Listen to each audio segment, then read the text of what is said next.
ও আমাকে ফোর্স করে বিয়ে করে নাই মোহনা, বা আমি মোহনাকে ফোর্স করে বিয়ে করি নাই। 13 মাস সম্পর্কের বয়স, এর মধ্যে 4 মাস হচ্ছে বিয়ের বয়স। ওর পাঁচটা আমি জানি, আমার পাঁচটাও জানি, কিন্তু আমার বউ অনেক সুন্দরী, তো ওর জন্য অনেক ছেলেরা হাত কাটছে, ওর জন্য এক ছেলে সুইসাইড করছে। ওরা কিছু হাইড করতেছে, ফ্যামিলি সহ হাইড করতেছে যখন, তখন আমার কাছে অনেক ডাউট হয়েছে যে হ্যাঁ আমি তো একটা জিনিস শুনছিলাম, তাহলে মনে হয় ওইটাই সত্য।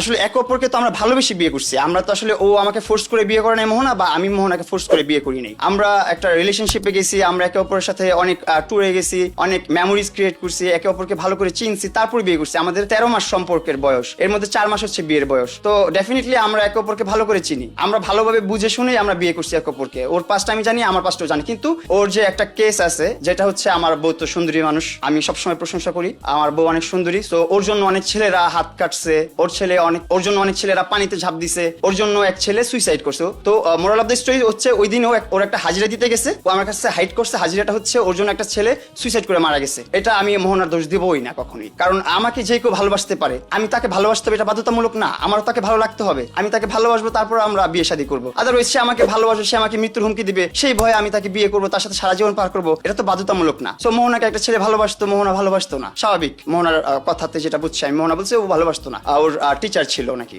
টিউশনি করাইতো ওকে, তো ওই ছেলে ওটাকে পাগলের মতো ভালোবাসতো, তো ওই ছেলে না পেয়ে সুইসাইড করে মারা গেছে।